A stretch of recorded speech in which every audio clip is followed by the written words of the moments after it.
ونعوذ بالله من شرور أنفسنا ومن سيئات أعمالنا من يهده الله فلا مضل له ومن يضلل فلا هادي له أشهد أن لا إله إلا الله وحده لا شريك له وأشهد أن محمدا عبده ورسوله قال الله تعالى في كتابه الكريم يا أيها الذين آمنوا اتقوا الله حق تقاته ولا تموتن إلا وأنتم مسلمون أما بعد فإن أصدق الحديث كتاب الله وخير الهدي هدي محمد صلى الله عليه وسلم وشر الأمور محدثاتها وكل محدثة بدعة وكل بدعة ضلالة وكل ضلالة في النار اللهم صل على محمد وعلى آله وأصحابه ومن تبعهم بإحسان إلى يوم الدين أيها الإخوة أعزني وأعزكم الله الحمد لله. Puji syukur kita panjatkan kehadirat Allah Subhanahu wa Ta'ala atas segala nikmatnya, sehingga di pagi hari ini kita dimudahkan Allah Ta'ala untuk senantiasa berusaha, berupaya mengisi waktu yang Allah berikan kepada kita dalam rangka ta'atan lillah, mentaati Allah Subhanahu wa Ta'ala.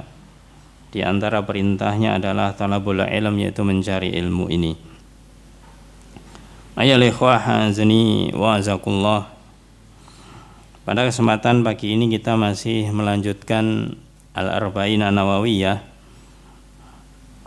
yang hadis yang kita bacakan masih hadis yang ke-28, yang di sana temanya tentang perintah untuk tamasuk bis sunnah, untuk berpegang teguh dengan sunnah, baik itu sunnah Rasulullah sallallahu alaihi wasallam maupun sunnah Khulafaur Rasyidin. Bagian yang akhir kita sampaikan yaitu berkaitan dengan pesan atau wasiat Rasulullah sallallahu alaihi wasallam yang dikenal dengan wasiat perpisahan.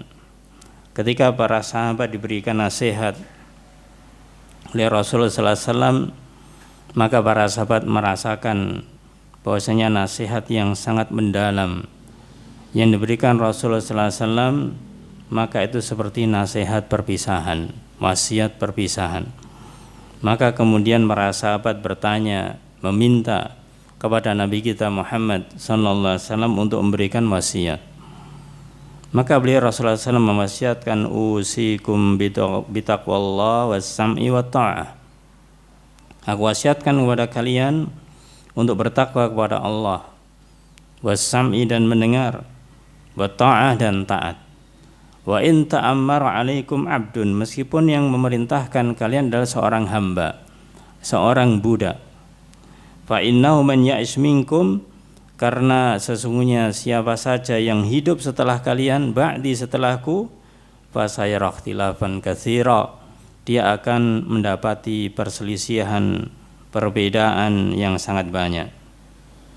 Fa alaikum bisunnati, maka wajib kalian untuk berada di atas sunnahku, wa sunnatil khulafa'ir rasyidin al-mahdiyyin, dan juga di atas sunnahnya khulafa'ur rasyidin al-mahdiyyin, itu para khalifah, para pemimpin yang mendapatkan petunjuk. Addu 'alaiha bin nawajid, gigitlah sunnah tersebut dengan gigi geraham, dengan kuat maksudnya. Wa iyyakum muhdatsatil umur, dan berhati-hatilah kalian dengan perkara-perkara yang muhdats, perkara-perkara yang baru. Fa inna kulla muhdatsatin bid'atun, karena semua yang muhdats, semua yang baru di dalam agama ini namanya bid'ah. Wa kulla bid'atin dhalalatun, dan semua bid'ah adalah sesat. Ayolah ikhwah azani wa azkullah. Bagian yang sudah kita sampaikan yaitu usikum bitaqwallah was-sam'i wa ta'ah. Tambahan sedikit di dalam hal ini, Rasul bersabda, wa in ta'ammara alaikum abdun, meskipun yang memerintahkan kalian adalah seorang abdun, seorang hamba, seorang budak. Ini menunjukkan ketika kita sudah ada seorang pemimpin, siapapun pemimpin itu, maka sebagai rakyat atau sebagai warga, maka wajib untuk mendengar dan taat kepada seorang pemimpin selama pemimpin itu tidak memerintahkan kepada hal yang maksiat, apalagi kesyirikan. Ya ikhwah azani wa azakumullah. Di dalam riwayat yang lainnya bahkan diberikan ciri secara spesifik oleh Rasulullah sallallahu alaihi wasallam seorang budak ini bagaimana. Sebutkan di dalam hadis Rasulullah sallallahu alaihi wasallam yang ada disebutkan oleh beliau, yaitu di dalam hadis riwayat Imam Muslim, hadis yang sahih dari Ibnu Hibban. Imam Muslim juga Ibnu Hibban menyebutkan nukilan dari hadis Rasulullah SAW, isma'u wa ati'u wa in istu'mila alaikum abdun habashi ka'anna ra'sahu zabibatun. Disebutkan lebih detail di sini. Dia bersabda, isma'u wa ati'u, dengar dan taatlah kalian. Ini dari Abu Darda radhiyallahu an. Dia mengatakan bahwasanya Rasulullah SAW sesungguhnya Rasulullah SAW pernah berwasiat seperti itu. Maka kemudian beliau mengatakan, dengar dan taatlah kalian. Wa in istu'mila alaikum abdun habashi, meskipun kalian itu dipimpin oleh seorang abdun, budak habashi, Habasyah, yaitu Ethiopia. Ya, di zaman kita dulu para jamaah, sekitar di zaman tahun 80-an, kalau kita mendengarkan daerah namanya Ethiopia, itu sudah ya, yang tergambarkan di Ethiopia adalah apa? Kelaparan. Ya, kelaparan, orangnya hitam, busung lapar. Disebutkan sini ka'anna ra'sau zabibatun, yang dimana kepalanya itu seperti anggur yang kering. Anggur yang kering, keriting-keriting kecil-kecil itu. Ya. Sampai Rasul mengatakan demikian, artinya apa? Ini adalah seorang yang derajatnya rendah. Namun di awal dikatakan tetap bahwasanya apa perintahnya? Isma'u wa ati'u. Dengar dan taatlah. Ayo ikhwah azani wa azakumullah. Para ulama menjelaskan ketika disebutkan bahwasanya pemimpinnya meskipun seorang budak, bahkan dikatakan budak Habashi, budak Ethiopia, ya, bahasanya secara penampilan aja wis bahasa kita apa, gak pantas begitu ya, ya gak ndayani kalau bahasa Jawa, ya gak pantas, dari sisi penampilannya aja gak pantas. Ininya seorang yang tidak layak, tidak berhak untuk menjadi seorang pemimpin. Dan ini dua makna. Makna yang pertama bahwasanya ketika seorang budak tersebut digambarkan seperti ini pada dasarnya sebenarnya sangat kecil kemungkinannya seorang ini dipimpin oleh orang yang memiliki sifat demikian. Karena mereka tidak memiliki keahlian, tidak memiliki kemampuan. Karena seorang hamba, seorang budak.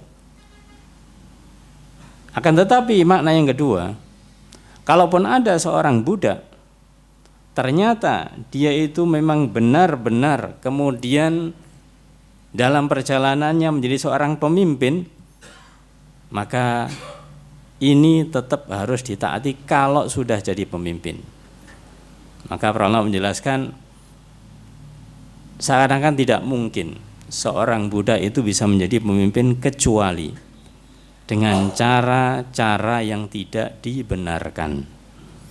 Kecuali dengan cara-cara yang tidak dibenarkan. Mungkin seorang budak misalkan mereka didukung, bahasa kita disokong oleh orang ini orang itu, dijadikan seorang pemimpin. Bukan dia sendiri yang memiliki kemampuan, apakah itu jalan pikirannya, keilmuannya, finansialnya, tidak punya. Tapi dijadikan oleh orang-orang yang memiliki harta misalkan dan lainnya, Kemudian akhirnya dia bahasanya disodorkan atau diangkat jadi pemimpin. Atau penjelasan berikutnya, bisa jadi pemimpin karena apa? Karena kudeta. Karena kudeta terhadap seorang pemimpin yang sah. Akhirnya dia dijadikan seorang pemimpin. Maka para ulama mengatakan bagaimanapun cara dia menjadi seorang pemimpin, maka ini hukumnya dibedakan. Kalau ada seorang dia itu misalkan menurunkan pemerintah yang syah, pemerintah yang benar, yang legal, maka dia hukumnya berdosa.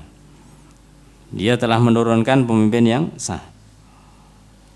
Tapi dikala kemudian qadarallahu ma syafa'al, seorang yang katakanlah pemberontak, yang dia itu mengkudeta, akhirnya jadi pemimpin, saat itulah kaum muslimin kalau dia sudah dilantik, dia sudah dijadikan pemimpin, kembali kepada asalnya, dia seorang pemimpin, maka wajib mendengar dan taat selama tidak memerintahkan kepada kemaksiatan.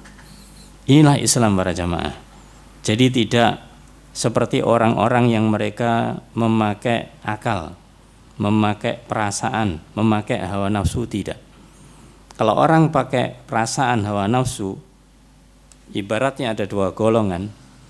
Ya, ini golongan katakanlah penguasa yang sekarang, penguasa yang punya kekuasaan sekarang. Ada golongan yang ini sebanding atau punya kekuatan juga. Pada akhirnya mereka kemudian berseteru, bahkan sampai pakai fisik, bahkan yang ini menggulingkan yang sah. Maka cara adalah cara yang tidak benar. Islam memandang dengan jelas cara ini cara yang tidak dibenarkan. Itu menggulingkan pemimpin yang sah. Dan seorang muslim ketika masih ada pemimpin yang sah, wajib membela pemimpin yang sah ini. Ya, meskipun kalau dipandang pemimpin sekarang sudah banyak kesalahannya, banyak kedolimannya, banyak ini, tapi di sini kayaknya bagus, kayaknya dia itu memiliki potensi begini dan begitu, tapi dia tetap namanya pemberontak. Namanya pemberontak adalah musuhnya pemimpin yang sah ketika kondisinya masih demikian. Tapi begitu qadar Allah ternyata tidak bisa dihindari yang namanya bentrok, yang namanya kemudian terjadi perang, katakanlah demikian, kemudian akhirnya dikudeta pemimpin yang sah ini. Akhirnya sudah memang benar-benar dia turun, ya, dikudeta, akhirnya yang jadi adalah pemberontak ini dan ada pemimpinnya. Maka sikap kaum muslimin adalah tidak kemudian tetap membela yang sudah turun ini, tapi tetap mendengar dan taat kepada yang sudah diangkat yang sah ini, meskipun dengan berbagai macam kekurangan yang ada. Maka inilah sikap seorang muslim dalam masalah imarah, masalah kepemimpinan yang semacam itu. Maka oleh karena itu jangan kita terbawa oleh isu-isu, oleh pendapat-pendapat hawa nafsu, ya, bahwasanya ketika ada seseorang dia itu misalkan pemimpinnya enggak benar, ini ada calon yang bagus, ya karena belum jadi. Karena belum jadi, ketika jadi belum tentu, karena lingkungan kanan kirinya itulah yang akan lebih mengaruhinya. Kita bisa lihat mungkin jangankan di level yang tinggi, di level katakanlah presiden, lihat aja di level-level yang di bawahnya. Seakan-akan ketika dia mau jadi katakanlah apakah Pak Lurah ataukah Pak Camat ataukah Wali Kota, apa yang disampaikan, Masya Allah, janji-janjinya itu bagus semuanya. Begitu selesai, begitu jadi salah satu di antara mereka, ya sudah sibuk dengan dirinya sendiri. Dalam arti apa? Dia harus menghadapi semuanya, menghadapi teman dan menghadapi lawan. Ya, menghadapi kawan dan menghadapi lawan. Kawannya ya sudah mendorong dia bagus, lawan harus juga dihadapi. Akhirnya 50-50 kan begitu. Gimana supaya bisa meredam gejolak yang ada. Maka kembali ke sini oleh wahai bahwasanya ketika seorang pemimpin yang sah itu sudah dipilih, seorang mukmin berkewajiban untuk as-sama' wa ta'ah, yaitu mendengar dan taat. Kemudian ya ikhwah azani wa azakullah, lanjutan hadisnya yang sekarang kita sampaikan, fa innahu man ya'is minkum ba'di fasayara ikhtilafan katsira. Karena sesungguhnya orang-orang yang dia itu hidup di antara kalian setelahku, dia akan melihat ikhtilafan katsira, melihat perselisihan yang sangat banyak. Perselisihan yang sangat banyak. Pada dasarnya oleh ikhwah azani waskullah, ketika Allah Subhanahu wa taala berfirman wa'tasimu bihablillahi jami'an wa la tafarraqu. Wa'tasimu, berpegang teguhlah kalian dengan tali Allah Subhanahu wa taala jami'an, seluruhnya. Ini di dalam penggalan ayat ini menunjukkan kita harus bersatu. Wa'tasimu bihablillahi jami'an, harus bersatu, apalagi dipertegas wala tafarraqu, jangan kalian berpecah belah. Jangan berpecah belah. Ini perintah untuk bersatu. Tapi di satu sisi di akhir ayat dikatakan wala tafarraqu, jangan berpecah belah. Maka ini maknanya bahwasanya kenapa kita disuruh bersatu? Karena akan terjadi yang namanya pecah belah tersebut. Apalah gunanya? Kalau kita diperintahkan bersatu, tidak ada pecah belah yang lainnya, ya, masanya tidak ada tantangan, tidak ada perintah, ini tidak ada maknanya. Kenapa kita harus bersatu? Karena ada orang yang memecah belah itu. Maka jangan ikuti yang firqah-firqah itu, jangan yang golongan-golongan itu. Kembalilah kepada yang bersatu ini, yaitu hablillah, yaitu talinya Allah, itu tauhid, yaitu Islam. Maka kembalilah ke situ. Dan di dalam ayat yang lainnya Allah juga menjelaskan dalam surat Ali Imran ayat yang 105, wala takunu kalladzina tafarraqu wakhtalafu min ba'di ma ja'ahumul bayyinat wa ulaika lahum 'adzabun 'adzim. Yang artinya bahwasanya wala takunu, janganlah kalian menjadi kalladzina, seperti orang-orang tafarraqu wakhtalafu, seperti orang-orang yang mereka itu bercerai-berai dan mereka berselisih. Jangan seperti mereka. Maka dikatakan tinggi wala tafarraqu, jangan kalian menjadi orang seperti mereka. Kapan mereka seperti itu? Mimba dimaja ahumul bayinat, setelah sampai kepada mereka yaitu al-bayinat, yaitu penjelasan, keterangan yang jelas. Karena para jamaah, orang-orang yang mereka entah dia mengakui dirinya atau tidak menjadi seorang, katakanlah menjadi sekelompok atau menjadi golongan, pada asalnya mereka juga memiliki yang namanya bayinat, keterangan menurut mereka. Bahasanya mereka punya dalil juga. Kenapa mereka melakukan gerakan ini? Mereka punya dalil, katanya demikian. Ya. Yang lainnya juga demikian, melakukan gerakan ini karena punya dalil. Ketika mereka punya dalil berarti sudah punya keterangan itu. Tapi mereka tidak mau satu nilai ini menyatukan karena apa? Ya, karena punya semacam visi misi sendiri-sendiri, ya, visi misinya sendiri-sendiri. Maka ketika ada kelompok ini, kelompok itu, kelompok yang lainnya, maka ini dikatakan oleh Allah Ta'ala, jangan kalian menjadi orang-orang yang semacam itu, jangan berpecah belah semacam itu. Telah datang kepada mereka adalah keterangan yang jelas. Kenapa? Ulaika lahum adzabun adzim, itulah orang-orang yang mereka nanti akan mendapatkan adab yang sangat besar, adab yang sangat berat. Ayo ikhwah azani wa azkullah, dipertegas pula oleh Allah Ta'ala dalam surat Al-An'am 159.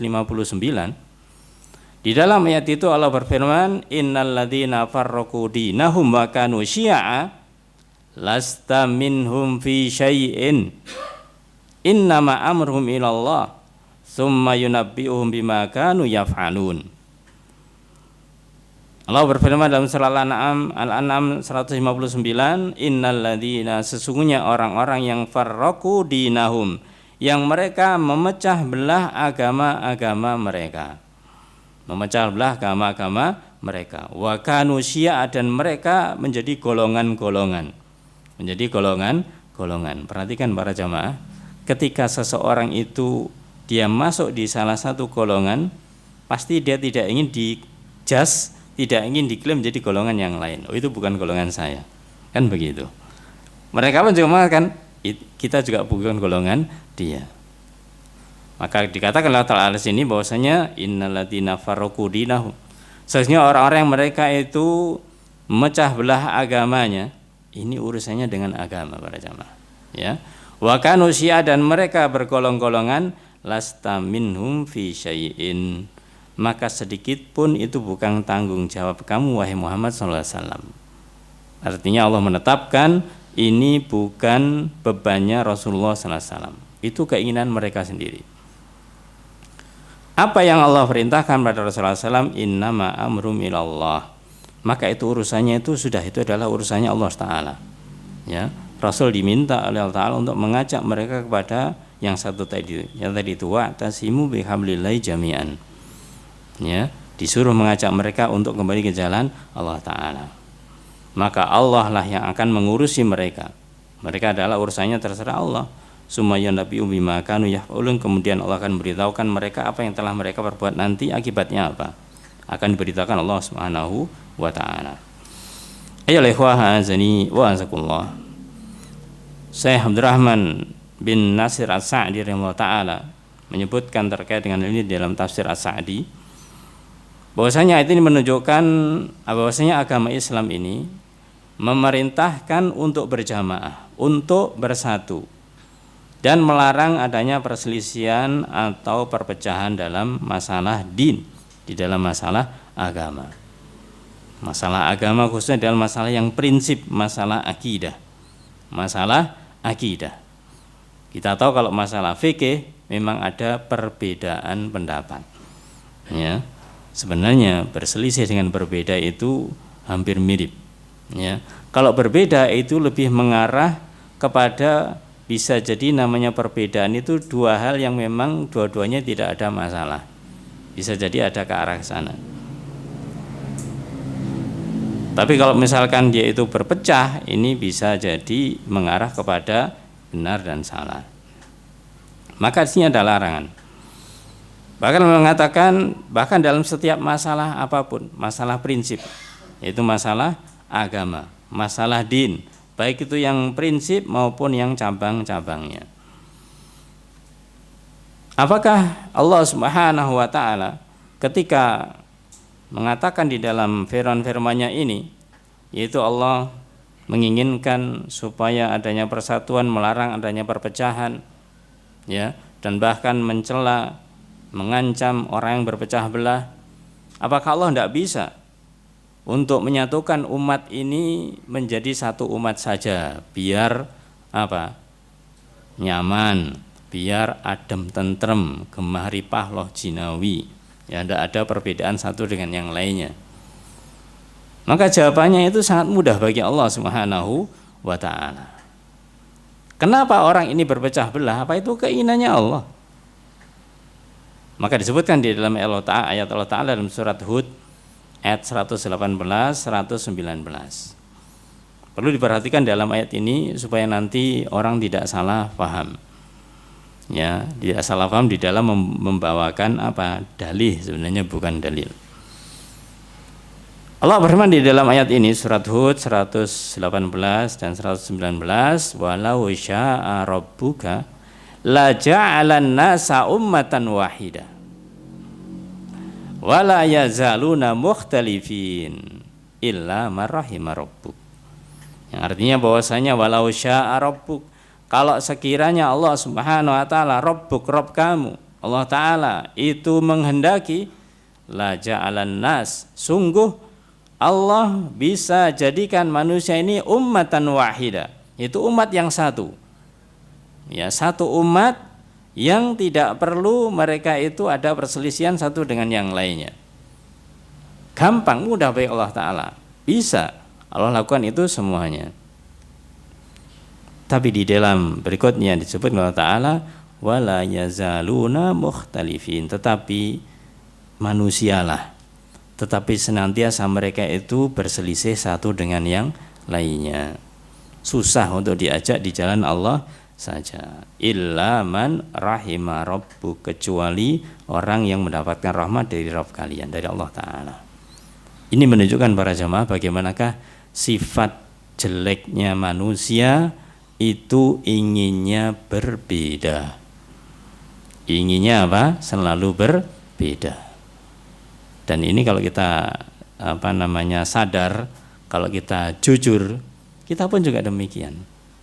Ya. Ketika kita punya kemampuan ini, ada yang begitu, kita mesti berusaha, oh enggak sama, dia begitu tapi saya begini. Ya, ini bahasanya sudah menjadi kebiasaan manusia. Maka tinggal bagaimanakah kita menundukkan yang namanya hawa nafsu, menundukkan egoisme ini untuk mengikuti aturannya Allah Subhanahu wa taala.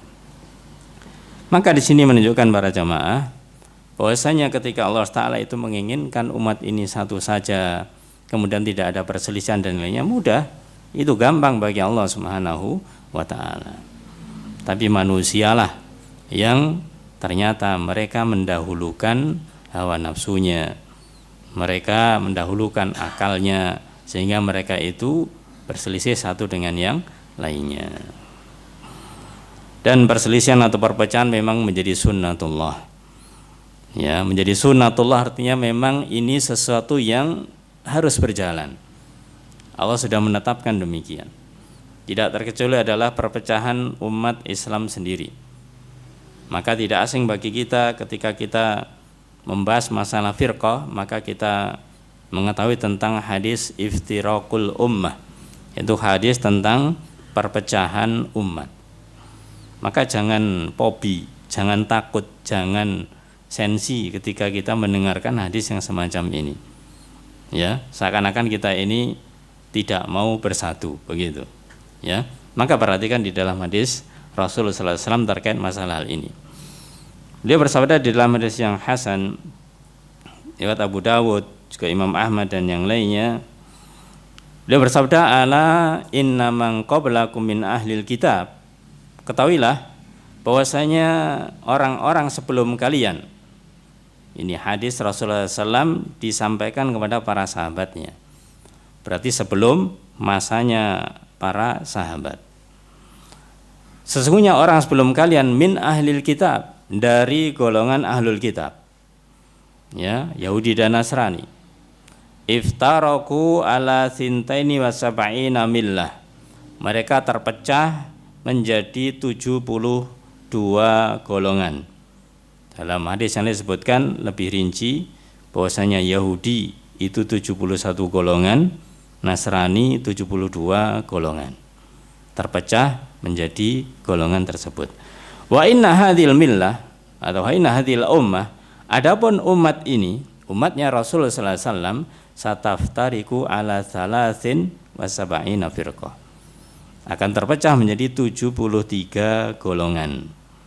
Lebih banyak. Yahudi 71, Nasrani 72, Muslim 73. Yang dijelaskan oleh Rasulullah sallallahu alaihi wasallam yaitu sintani wa sab'una finnar. Dari 73 dari umatnya Rasulullah SAW itu 72 dia terancam masuk neraka.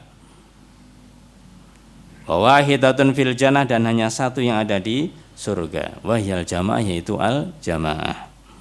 Ini redaksi salah satu. Redaksi yang lainnya ketika disebutkan demikian para sahabat bertanya. Ya, ketika disebutkan ada 73 golongan yang masuk, semuanya masuk neraka kecuali satu, sahabat bertanya, apa yang satu itu wahai Rasul sallallahu alaihi wasallam? Maka ini kepandian, kecerdasan dan kedalaman ilmu para sahabat. Ketika disebutkan ada 73 golongan, yang 72 itu masuk neraka, yang satu masuk surga, yang ditanyakan yang selamat oleh para sahabat, yang satu itu apa? Enggak perlu menanyakan apa saja 72 golongan tersebut. Karena apa? Ya karena tujuan kita adalah ingin selamat. Maka carilah yang selamat itu apa? Diikuti. Kalau kita tahu yang selamat, nanti ketika ada yang tidak sesuai dengan itu berarti dia di luar itu. Gampangnya demikian. Adapun orang sekarang mungkin pikirannya sebaliknya. Karena suka penasaran, kan begitu. Ya, ketika tanya yang satu itu apa, terus yang 72 juga apa, begitu. Ya. Akhirnya mereka itu satu saja dia tidak memahami, satu saja dia tidak bisa mengetahui bagaimanakah isinya, akhirnya bingung dengan yang 72, akhirnya dia memahami, oh yang 72 ini pemikirannya begini begitu. Akhirnya dia bingung sendiri. Loh, kayaknya di sana kok juga ada kebaikan kayaknya. Pikirannya juga kayaknya masuk akal dan yang lainnya. Ini menunjukkan bagaimanakah dia itu akan bisa menjadi orang yang ketika yang benar, yang lurus saja dia belum tahu, belum paham, kemudian mempelajari yang lainnya, maka akan goyah keyakinannya tersebut. Dari sini ya ikhwah, a'azani wa azakumullah. Mengenai hadis perpecahan umat ini dalam riwayat lainnya disebutkan kulluhum finnar illa millatan wahidah. Semuanya di neraka kecuali satu millah. Itu satu golongan ma ana alaihi wa ashabi. Yaitu siapa saja atau apa saja yang aku berada di atasnya dan para sahabatku. Ini berkaitan dengan hadis yang kita bahas. Yaitu apa? Apa yang Rasulullah SAW di atasnya dan juga para sahabat. Ayo lehwah azani wa azakullah.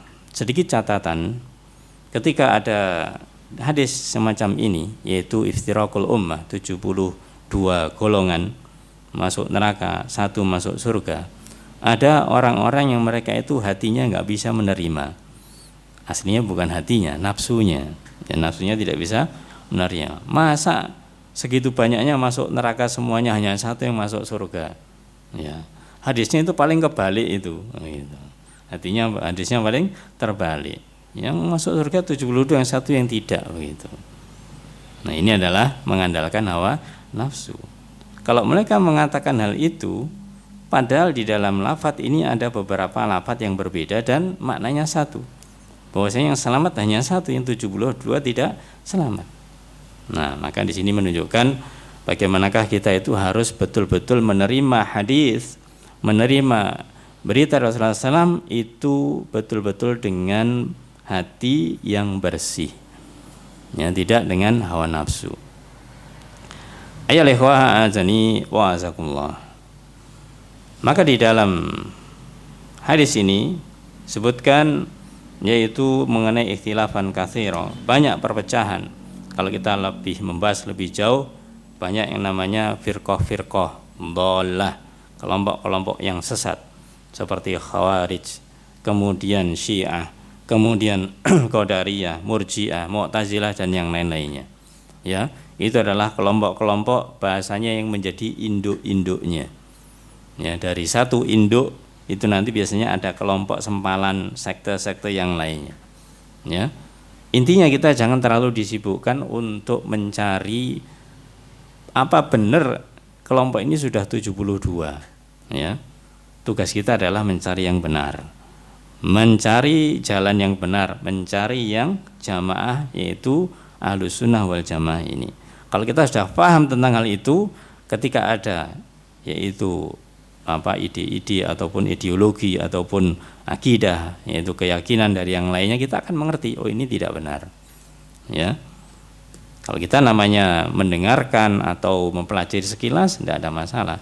Tapi yang penting adalah bagaimanakah kita mempelajari tentang yang hak, yang benar-benar prinsipnya Ahlussunnah wal Jamaah ini. Selanjutnya ikhwah azani wa azakullah, Rasul sallallahu alaihi wasallam bersabda, ketika terjadi banyak perselisihan, fa'alaikum bisunnati wa sunnatil khulafa'ir rasyidin al-mahdiyyin. Alaikum, maka wajib atas kalian, supaya kita selamat dari perpecahan, wajib atas kalian bisunnati, yaitu dengan sunnahku, sunnahnya Rasulullah Sallallahu Alaihi Wasallam. Tidak hanya sunnahnya Rasulullah Sallallahu Alaihi Wasallam, juga sunnahnya Khulafaur Rasyidin, yaitu sunnahnya para khalifah ar-Rasyidin mendapatkan petunjuk, yang mereka al-Mahdiyin juga mendapatkan petunjuk. Maka ini menunjukkan bahwasanya khalifah yang mendapatkan petunjuk yang secara khusus di sini adalah ada 4. Itu khalifah siapa? Abu Bakar As-Siddiq, Umar bin Khattab, Utsman bin Affan, Ali bin Abi Thalib radhiyallahu anhum ajmain. Maka dikatakan di dalam adalah sunnah 2. Yang pertama adalah sunnah Rasulullah sallallahu alaihi wasallam, yang kedua adalah sunnah Khulafaur Rasyidin. Maka apa yang dimaksud dengan sunnah?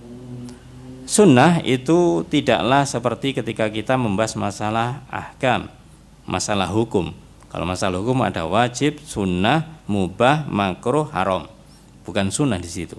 Ini sunnah adalah merupakan thorik atau jalan, yang merupakan jalan yang dilalui, yang di dalamnya orang ketika melalui jalan itu berada di atasnya, maka dia memegang jalan itu baik dalam masalah etikot, masalah keyakinan, ataupun masalah akwal, perkataan-perkataan ataupun perbuatan-perbuatan. Jadi yang namanya sunnah ini adalah merupakan jalan. Jalannya siapa? Jalannya Rasulullah SAW. Ya, bahasa lainnya yaitu bahwasanya yang namanya sunnah ini adalah apa saja yang dilakukan Rasul Sallallahu Alaihi Wasallam, baik itu berupa apa? Qaulan, baik berupa perkataan ataupun berupa perbuatan ataupun berupa takrir, persetujuan. Itu yang namanya sunnah. Ya, maka yang namanya sunnah ini cakupannya luas, cakupannya sangat luas sekali. Ayyuhal azani wa'azakumullah. Bicara masalah khulafaur rasyidin, maka namanya rasyid itu adalah orang yang mereka itu mendapatkan hidayah, mendapatkan petunjuk. Maka dikatakan rasyid. Ya, atau mahdiyin. Lawan daripada kata ar-rasyid mendapatkan petunjuk adalah ghawi. Ghawi yaitu orang yang mereka itu berarti menyimpang. Kalau rasyid itu adalah orang yang dia itu tahu kebenaran, memutuskan dengan kebenaran. Dia faham kebenaran karena dia seorang khalifah, dan dia memutuskan sesuatu dengan kebenaran, dengan benar. Itu namanya rasyid. Adapun ghawi ini orang yang dia itu mengetahui kebenaran, tapi dia itu mengamalkan yang sebaliknya. Ketika memutuskan tidak dengan kebenaran, mungkin dengan kebatilan atau dengan hawa nafsu dan lainnya. Namanya orang yang ghawi, orang yang menyimpang. Adapun ada nama lain yang tadi mahdiyin, yang mendapatkan petunjuk, maka ini orang yang sama, orang yang dia itu memberikan jalan kepada jalan yang lurus, ya, jalan yang lurus. Adapun orang yang paling sengsara adalah orang yang dhal, orang yang sesat, orang yang sesat ini. Jadi kalau kita bagi pembagian manusia itu ada 3 macam, ada yang rasyid, ada yang ghawi, ada yang dhal. Itu pembagian manusia. Yang rasyid adalah orang yang dia tahu kebenaran dan mengikuti kebenaran tersebut. Ini orang yang rasyid. Kemudian ghawi, orang yang tahu kebenaran tapi tidak diikuti kebenaran tersebut. Tahu kebenaran tidak diikuti. Adapun dhal, dia tidak tahu kebenaran. Kalau dia kebenaran saja nggak tahu, apa yang mau diikuti? Ya, dia tidak tahu kebenaran secara total. Ini namanya dhalun. Ayyuhal ikhwah azani wa azakumullah. Khulafaur rasyidin, maka secara khusus tadi adalah 4 khalifah itu, meskipun khalifah-khalifah yang berikutnya juga masih ada. Maka disebutkan oleh Rasulullah SAW, siapa saja yang mereka mengikuti petunjuknya khulafaur rasyidin, sunnahnya khulafaur rasyidin, maka dia akan selamat. Dia akan selamat. Alaikum bisunnati wa sunnatil khulafair rasyidin. Wajib bagi kalian di atas sunnahku dan sunnahnya khulafaur rasyidin. Ini menunjukkan bahwasanya apa?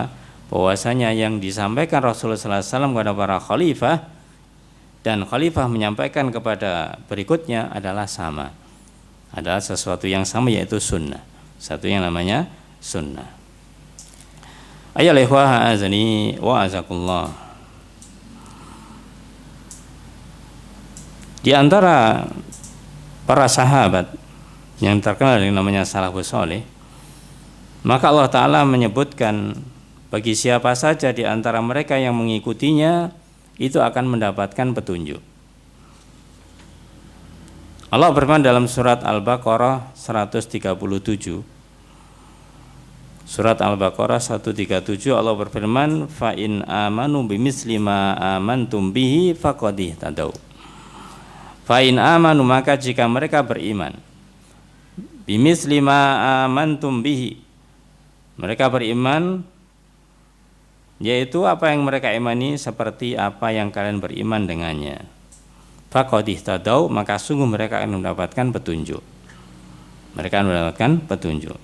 Sebaliknya wa in tawallau, kalau mereka berpaling, fa innama hum fi syiqaq, sesungguhnya mereka dalam permusuhan. Artinya mereka menjadi musuh kita, menjadi musuh Islam kalau mereka berpaling. Fasayakfikahumullah, maka cukuplah Allah bagi kalian. Allah akan memelihara kalian dari ketergelinciran. Wa wasamil alim, dia Allah Ta'ala yang mendengar lagi maha mengetahui. Ini menunjukkan bagaimanakah orang yang mau mengikuti orang-orang yang di atas petunjuk, dia juga akan mendapatkan petunjuk.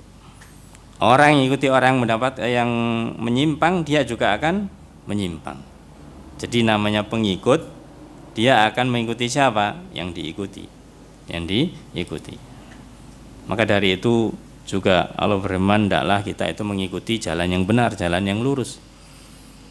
Di mana disebutkan dalam ayat dalam surat Al-An'am 153, Allah berfirman, wa anna hadza sirati mustaqima, dan sungguh hadza sirati mustaqima, ini jalanku yang lurus. Ketika mengatakan ini jalanku yang lurus adalah jalannya Islam ini. Fattabi'uh, maka ikutilah jalan yang lurus tersebut. Sebaliknya Allah melarang wala tattabi'us subul, jangan kalian mengikuti jalan-jalan yang lain. Maka kalau ada kata-kata sabilullah, sabil ini adalah bentuknya tunggal. Ini yang dimaksud adalah sabilul muttaqin, yaitu jalannya orang-orang yang bertakwa, jalannya orang-orang yang selamat, sabil.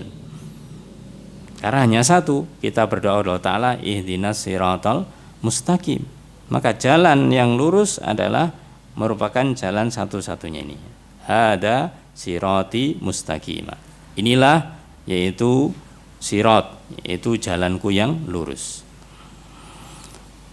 Wala tattabi'us subul, jangan kalian mengikuti jalan-jalan yang lainnya. Kenapa? Fatafarraqu bikum an sabilih, niscaya kalian akan bercerai-berai dari jalanku ini. Kalau sudah ada jalan lurus, kemudian ada yang ikuti kanan, kiri, ya, dia akan berpecah belah akhirnya, bercerai-berai.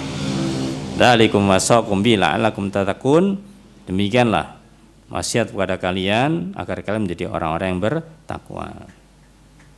Juga ada ancaman dari Allah Ta'ala dalam surah An-Nisa ayat 115. Di sini Allah mengancam kepada orang-orang yang mereka itu menentang Rasul sallallahu alaihi wasallam. Allah berfirman, "Wa may yushaqiqir rasul", barang siapa yang dia menentang Rasul sallallahu alaihi wasallam, Nabi Muhammad sallallahu alaihi wasallam, mim ba'di ma tabayyana lahul huda, setelah jelas kebenaran baginya. Jadi orang itu kalau dia belum tahu kemudian dia itu salah, ya ini ma'fu, ini dimaafkan karena belum tahu, belum mengerti ini benar ini salah, belum tahu. Tapi kalau dia sudah belajar, sudah mengetahui, kemudian dia itu menyimpang, apalagi menentang, inilah yang diancam. Siapa yang dia itu menentang Rasul setelah datang kebenaran pada mereka, wa yattabi' ghaira sabilil mu'minin, dan mengikuti jalannya selain jalannya orang-orang yang beriman. Selain jalannya orang-orang yang beriman, berarti mengikuti jalan yang lain. Apa yang Allah akan berikan? Nuwallihi ma tawalla, niscaya kami biarkan dia di dalam kesesatan. Jadi ketika orang itu mulai menyimpang, Allah biarkan semakin lama bukan semakin balik ke asalnya, semakin menyimpang. Wa nuslihi jahannam, nanti akan kami lemparkan dia ke neraka Jahannam wa sa'at masira, dan jahannam merupakan seburuk-buruk tempat kembali. Ayolah ikhwah azani wa azqullah. Inilah pentingnya kita mengikuti yang namanya para sahabat. Para sahabat untuk kita ikuti. Makanya di dalam hadis dikatakan, yaitu wa alaikum bisunnati wa sunnatil khulafa'ir rasyidin al mahdiyyin min ba'di. Ayolah ikhwah azani wa azakumullah. Kemudian siapa sebenarnya para sahabat atau para khulafa'ur rasyidin ini yang dinaskan atau yang mereka itu diakui oleh Rasulullah sallallahu alaihi wasallam? Maka beliau sebutkan di dalam hadis yang lainnya, yaitu beliau bersabda dalam hadis sahih Imam Ahmad, khilafah, kekuasaan atau pemerintahan yang dinaskan Rasul sallallahu alaihi wasallam, itu beliau katakan al khilafatu ba'di salasuna sanatan.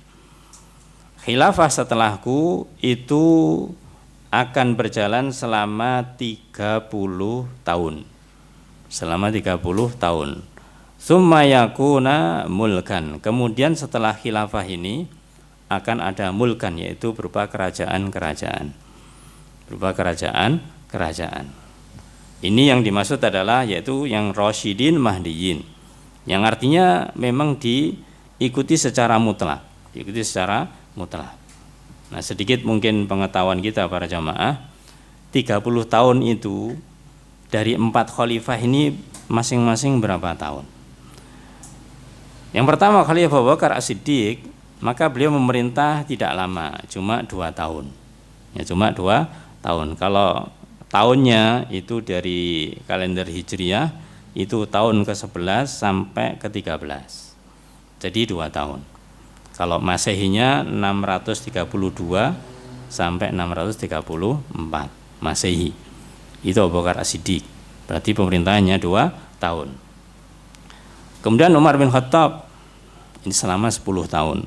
Selama 10 tahun setelah mengganti Abu Bakar As-Siddiq, yaitu dari tahun 13 Hijriah sampai 23 Hijriah.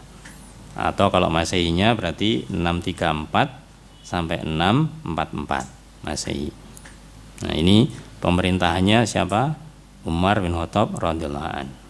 Selama 10 tahun berarti 12. Kemudian Utsman bin Affan, maka beliau memerintah mulai dari tahun 23 Hijriah sampai 35 Hijriah. Ya, berapa tahun ini berarti? Antara 11-12 tahun. Ada yang mengatakan 11, ada yang mengatakan 12. Kalau ini adalah 12 tahun. Ya, atau ada yang mengatakan 11 tahun. Ya. Jadi 23 sampai 35 Hijriah. Kalau Masehinya berarti 644 sampai 656. 644 sampai 656. Adapun yang terakhir yaitu Ali bin Abi Thalib, ini karena irisan dengan Utsman bin Affan, maka beliau 35 sampai 40 tahun, 5 tahun. 5 tahun. Yaitu 656 sampai 661 Masehi. Abu Bakar As-Siddiq selama 2 tahun. Umar bin Khattab selama 10 tahun, 12. Katakanlah Utsman ini 11 tahun. Ya, 11 tahun berarti 23. Kemudian Ali bin Abi Thalib selama 5 tahun, 28. Kurang 2 tahun. Siapa yang 2 tahun ini? Ya, para ulama mengatakan, ada yang mengatakan yaitu setelah Ali ini. Tapi ada yang mengatakan yang 2 tahun adalah yaitu khalifah yang ke-8 ya setelah Khulafaur Rasyidin ini, yaitu Umar bin Abdul Aziz. Ini dikatakan beliau meskipun merupakan khalifah ke-8, yang ke-8 dari khalifah setelahnya itu, yaitu setelahnya kan Muawiyah dan seterusnya sampai ke-8, ini adalah Umar bin Abdul Aziz. Ini dikenal sebagai seorang khalifah yang Masya Allah, ya, betul-betul menegakkan yang namanya sunnah, seakan-akan mengembalikan lagi seperti di zaman Khulafaur Rasyidin. Dan kita tahu bahwasanya di zaman beliau adalah bahasa kita itu adil makmur, ya, gemari Allah jinawi demikian itu. Kembali ke sini ikhwah azani wa azakumullah. Itu adalah perjalanan dari Khulafaur Rasyidin. Kemudian kita lebih masuk kepada pembahasan yang isinya juga, selain kita mengikuti sunnah Rasulullah SAW dan juga sunnah para khulafaur Rasyidin al-Mahdiyyin min ba'di, maka kemudian dikatakan addu 'alaiha bin nawajid. Maka gigitlah sunnah itu dengan gigi geraham. Di sini secara lafadz 'alaiha. Gigitlah sunnah itu dengan gigi geraham. Kalau kita belajar bahasa Arab para jamaah, di awal dikatakan bahwasanya alaikum bisunnati, sunnahnya Rasul sallallahu alaihi wasallam. Kemudian yang kedua, wa sunnati khulafair rasyidin al-mahdiyyin min ba'di, sunnahnya para khalifah. Kan ada 2 sunnah, sunnah Nabi dan sunnah para sahabat. Tapi di sini katakan addu alaiha, gigitlah atasnya. Ha itu berarti mufrad atau tunggal. Kembalinya tidak kepada Rasul dan para sahabat. Kalau misalkan mereka kembali kepada orangnya, maka addu alaihim, ya kepada Rasul dan para sahabat. Tapi di sini lafadznya ada alaiha. Ini kembali kepada sunnah. Kata-kata sunnatun itu kan domainnya adalah ha. Berarti maknanya apa? Maknanya sunnah Rasul sallallahu alaihi wasallam dan sunnah para sahabat itu satu. Ya, satu, tidak berselisih satu dengan yang lainnya. Makanya disebut untuk kita itu menggigit dengan gigi geraham. Maknanya apa? Ya maknanya supaya kita itu benar-benar menggigit dengan kuat. Nah, kalau kita menggigit sesuatu, ya mungkin dengan gigi depan atau gigi samping, bukan geraham, itu tidak terlalu kuat, sudah sangat kuat sekali. Ayyuhal ikhwah azani wa azkumullah. Kenapa kita harus menggigit sunnah, memegang sunnah ini dengan betul-betul kuat? Ketahuilah bahwasanya yang namanya musuhnya kebenaran, musuhnya al-haq yaitu kebatilan tidak akan pernah berhenti. Khususnya yaitu asyaiton. Khususnya adalah syaitan yang senantiasa menggoda manusia, menggoda kaum muslimin agar mereka itu jauh dari agamanya. Maka kita ingatkan para jamaah bahwasanya penyakit ataupun godaan yang dari syaitan itu apapun yang dilakukan intinya ada dua, yaitu apa? Syubhat dan syahwat. Ini yang merupakan penyakit, ya, penyakit syubhat dan penyakit syahwat. Maka kalau kita mengenal dengan dua penyakit ini, kita akan berusaha cari obatnya. Kalau penyakit syubhat, penyakit kesamaran, ketidakjelasan, maka ini berkaitan biasanya terkait dengan masalah yaitu kesamaran dalam masalah ilmu, sehingga akidahnya salah, akidahnya menyimpang, orang ini mengikuti kelompok ini kelompok itu, ya. Dia orangnya kelihatannya secara fisik mungkin masya Allah, orang yang kelihatannya yaitu bertakwa, orang kelihatannya itu rajin ibadah, tapi ternyata pemikirannya, ternyata akidahnya ternyata menyimpang. Seperti kita tahu orang Khawarij. Jangan ditanya kalau masalah ibadah kepada orang Khawarij. Para sahabat aja bahasanya merasa kalah dengan mereka tentang masalah ibadah. Tapi mereka dikatakan adalah kelompok yang sesat. Ya, ini terkena fitnah apa? Syubhat. Maka kita harus hati-hati ini lebih parah akibatnya daripada yang kedua. Kalau yang kedua syahwat. Kalau yang namanya penyakit syubhat ini kena seseorang, dia seakan-akan tidak memiliki kekurangan. Bahkan dia mungkin bersemangat di dalam ibadah. Ya, tapi ternyata yang namanya akidahnya, keyakinannya ternyata rusak, ternyata menyimpang. Ya, sehingga orang tidak merasa sadar ketika dia melakukan kesalahan ini. Apa obatnya? Obatnya hanya satu, yaitu al-ilm. Obatnya hanyalah satu. Penyakit syubhat ini obatnya adalah ilmu. Artinya apa? Harus diberi pemahaman padanya bahwasanya keyakinannya itu tidak benar, keyakinannya menyimpang. Maka harus diingatkan tentang ilmu yang benar itu bagaimana. Ya, diingat tentang ilmu yang benar itu bagaimana. Ini untuk menghilangkan penyakit syubhat. Adapun penyakit syahwat, ya masalahnya dengan harta, masalahnya dengan kekuasaan atau jabatan dan lain-lainnya. Ini adalah penyakit syahwat. Maka inilah yang kadang-kadang terlihat, yang tampak itu orang ketika tidak baik karena terkena penyakit syahwat ini. Gila harta, gila jabatan, gila kedudukan. Maka ini jelas dia terkena penyakit syahwat ini. Ya, maka orang akan lebih tahu kalau orang ini tidak benar karena memang tampak. Ya, tampak perbuatan buruknya. Obatnya apa? Obatnya adalah at-taqwa, yaitu ketakwaan. Obatnya adalah ketakwaan. Dia harus mengetahui bahwasanya perbuatan-perbuatannya itu tidak benar, maka dia harus kembali ke jalan Allah Ta'ala dengan bertakwa kepada Allah Subhanahu wa Ta'ala. Ayyuhal ikhwah azani wa azakumullah. Ketahuilah bahwasanya yang terkait dengan masalah sunnah ini, ya masalah kita harus menggigit dengan gigi geraham ini, Maka perintah untuk menggigit dengan gigi geraham terhadap sunnah ini merupakan bantahan yang cespleng kalau bahasa Jawanya, ya, bantahan yang bagus, bantahan yang pamuncak, yang apa istilahnya pamungkas, ya, kepada orang-orang yang mereka menyelisihi sunnah. Kenapa? Ini merupakan bantahan yang manjur, bantahan yang pamungkas kepada orang-orang yang menyelisih sunnah. Di antara alasannya, yaitu yang pertama, Rasulullah SAW menggabungkan antara sunnah beliau dan sunnah Khulafaur Rasyidin.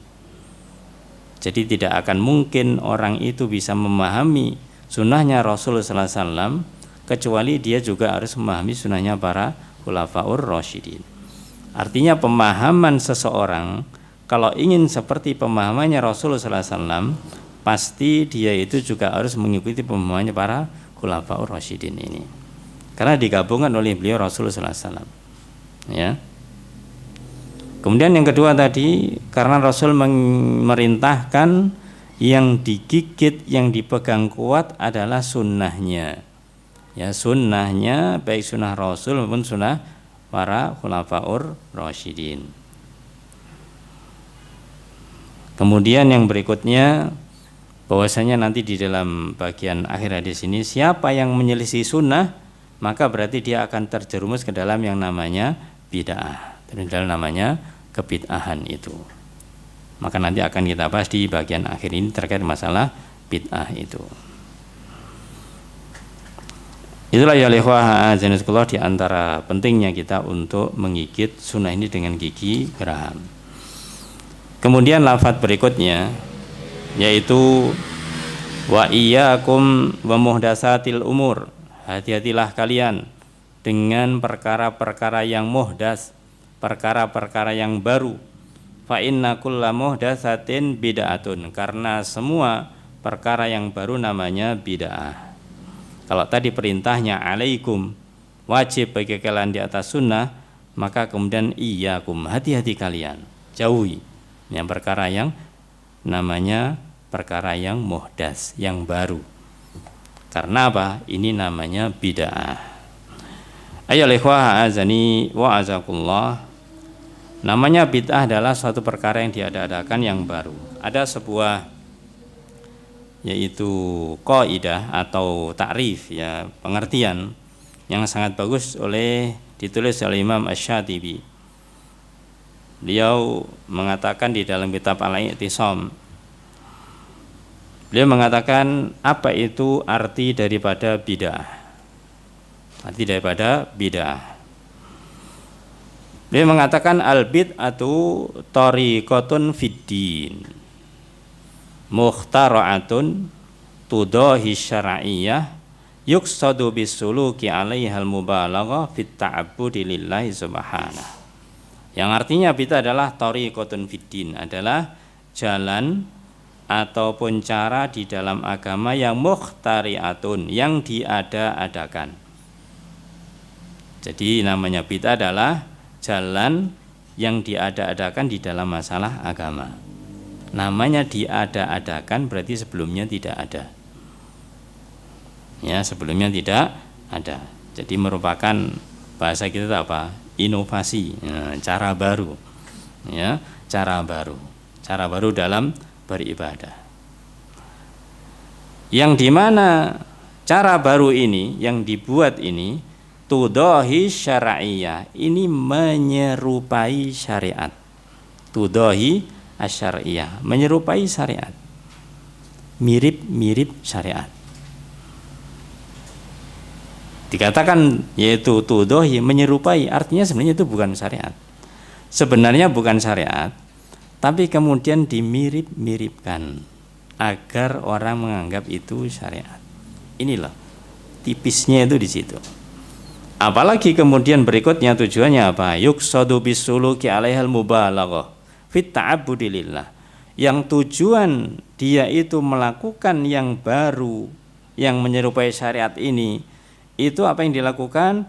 Itu agar dia itu bisa melakukan ibadah. digunakan untuk ibadah Allah Ta'ala, tapi mubalaghah yaitu berlebih-lebihan, secara berlebih-lebihan.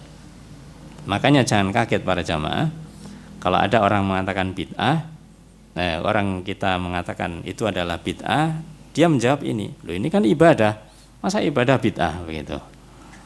Ya, ini kan ibadah, masa ibadah itu bid'ah. Maka perhatikan definisi di sini, bahwasanya memang bid'ah itu adalah cara baru, ya, atau satu yang baru yang itu menyerupai syariat, yang dimaksudkan untuk supaya itu bisa berlebih-lebihan di dalam beribadah, ya. Berlebih-lebihan maksudnya di sini adalah dia seakan-akan semakin dekat dengan Allah Ta'ala, tapi ternyata yang dilakukan tidak ada dasarnya. Itulah namanya bid'ah. Sehingga banyak perkataan para ulama nanti disebutkan di sini. Bagaimanakah ya kalau bahasa kita itu ngerinya, ya ngerinya bid'ah ini. Karena seseorang ketika dia itu sudah terjerumus ke dalamnya, maka dia bukan semakin merasa jauh dari Allah, tapi dia malah merasa apa? Dekat dengan Allah Subhanahu wa Ta'ala. Itu yang susah. Ya, susahnya ada di situ. Padahal kita tahu para jamaah, ketika Rasulullah SAW haji wada, sudah kita sampai sebelumnya, yaitu haji yang terakhir, pertama dan terakhir, maka saat itu turunlah ayat yang berbunyi al-yauma akmaltu lakum dinakum wa atmamtu alaikum ni'mati wa raditu lakumul islam madina. Ayat ini sudah sesuatu yang gamblang, sesuatu yang sangat jelas, bahwasanya agama ini sudah sempurna. Namanya sempurna tidak boleh ditambah-tambahi, ya, dikurangi juga tidak boleh. Ini sudah sesuatu yang sangat sempurna. Maka dari itu juga dipertegas dalam hadis Rasulullah SAW menjelaskan ayat ini, yaitu beliau bersabda dalam hadis sahih, ma baqiya syai'un yuqarribu minal jannati wa yubaidu minan nar illa waqad buyyina lakum. Yang artinya apa? Ma baqiya syai'un, tidak tertinggal sesuatu pun, tidak tertinggal sesuatu pun, yuqarribu minal jannah wa yubaidu minan nar, sesuatu yang itu bisa mendekatkan ke surga dan menjauhkan dari neraka, illa waqad buyyina lakum, kecuali telah dijelaskan kepada kalian. Maka ini menunjukkan kesempurnaan agama ini. Kalau ada amalan yang ini bisa mendekatkan ke dalam surga, mengantarkan ke dalam surga, sudah dijelaskan. Kalau ada amalan ini menjauhkan, ya, dari neraka, artinya menjauhkan dari neraka berarti ya masuk surga juga, maka ini juga sudah dijelaskan. Maka siapa yang menyelisihi ini, menyelisihi penjelasan ini, berarti dia akan sebaliknya, dia akan dijauhkan dari jannah dan didekatkan dengan neraka. Na'udzubillah. Maka ketahuilah para jamaah tentang masalah pengertian bid'ah tadi itu, yang memang kata-kata kuncinya di situ adalah, yang pertama adalah sesuatu yang baru, sesuatu yang diada-adakan. Yang kedua adalah menyerupai syariat, mirip dengan syariat. Kita contohnya misalkan dzikir, misalkan sholat, itu kan nama-nama syar'i, nama-nama syar'i. Jadi ketika dia melakukan dzikir demikian, tata caranya demikian, sekian banyaknya, ketika kita ingatkan itu amalan itu tidak benar, dia akan berdalih apa? Bukan berdalil, berdalih apa? Loh ini kan apa namanya? Ibadah. Ya. Ini kan nama-namanya nama-nama syar'i. Kan masa orang dzikir salah begitu. Orang salat masa salah begitu. Ya, jadi menyerupai syariat. Yang kedua, yang ketiga tadi itu, dia melakukan itu semuanya tujuannya untuk merasa lebih mendekatkan diri kepada Allah. Itulah yang namanya bid'ah. Kalau mereka merasa jauh dari Allah, ya sudah, tidak akan dilakukan itu. Kemudian ya ikhwah azani wa azakullah, ada catatan ketika kita bicara masalah bid'ah ini, bahwasanya ada istilah bid'ah itu secara bahasa dan secara syariat. Ya, Bid'ah itu ada yang secara bahasa, ada yang secara syariat. Artinya amalan. Ada amalan-amalan ini tentunya kalau kita pernah sering mendengarkan ketika di waktu Ramadan khususnya yaitu ketika Umar bin Khattab radhiyallahu an, di mana beliau ketika di waktu Ramadan ini kemudian memerintahkan, sebelumnya kejadiannya yaitu ketika Ramadan ada orang berjamaah di tempat ini untuk sholat tarawih, yang lain berjamaah di sana untuk sholat tarawih sendiri-sendiri, yang pada akhirnya kemudian berperintahkan alangkah baiknya kalau misalkan mereka itu disatukan dalam satu masjid untuk melaksanakan sholat tarawih. Maka beliau mengatakan nikmat bid'atu hadihi, maka sebaik-baik bid'ah adalah ini. Ini maknanya adalah secara bahasa. Ini memang sesuatu yang diada-adakan, artinya sebelumnya Rasul tidak pernah mengadakan full selama 1 bulan. Tapi kemudian di masa Umar bin Khattab, maka kemudian diperintahkan untuk diadakan. Tapi esensinya, esensi dari syariat salat tarawih itu sudah ada di zaman Rasul Shallallahu Alaihi Wasallam. Ketika itu kita tahu bahwasanya awalnya Rasul itu sholat, ada beberapa sahabat mengikuti. Di hari pertama tidak banyak sholat tarawih, hari kedua bertambah, hari ketiga semakin banyak. Karena Rasul khawatir nanti ini dijadikan sesuatu yang wajib, maka Rasul kemudian tidak melakukan berikutnya, tapi dilakukan 3 hari itu. Ini menunjukkan asal syariatnya itu ada. Maka ketika Umar mengatakan bahwasanya nikmatul bid'ati hadi, sebaik-baik nikmat adalah ini secara bahasa. Secara bahasa, bukan secara syariat. Makanya kalau ada orang kemudian menjadikan ini sebagai dalil bahwasanya Umar juga membuat bid'ah dan yang lainnya, maka itu kata bid'ah tersebut secara bahasa, bukan secara syariat. Juga contoh yang lainnya yaitu ketika mengumpulkan mushaf Al-Quran, ya, mengumpulkan dalam satu kitab, satu buku. Tidak ada di zaman Nabi. Tidak ada yang seperti itu. Kenapa ini dikumpulkan? Tentunya maslahatnya dilihat, dan ini lebih besar. Masalahnya lebih besar sehingga kita sampai sekarang bisa membaca yang namanya Al-Quran tersebut. Dan satu titik pentingnya, ketika mushaf itu dikumpulkan atau firman Allah ini dikumpulkan, ayat-ayat Allah sudah selesai, ya sudah selesai turunnya, selesai, karena agama sudah sempurna, sehingga tidak ada lagi kekhawatiran bahwasanya masuk di dalam ayat itu yaitu ungkapan-ungkapan atau hadis-hadis atau ucapan dari Rasulullah SAW. Tidak ada, tidak ada kekhawatiran lagi karena sudah selesai. Makanya ketika di zaman Rasulullah SAW belum boleh yang seperti itu karena ayat masih terus turun, belum selesai. Itu diantara penjelasan terkait ketika ada orang mengatakan bahwasanya ada beberapa amalan Ahlussunnah wal Jamaah yang itu mereka anggap sebagai bid'ah, maka itu namanya secara bahasa. Kemudian ya ikhwah azani wa azakumullah, terkait dengan larangan bid'ah sudah jelas sekali. Tadi dikatakan bahwa kullu bid'atin dhalalah, bahwasanya setiap bid'ah itu adalah sesat.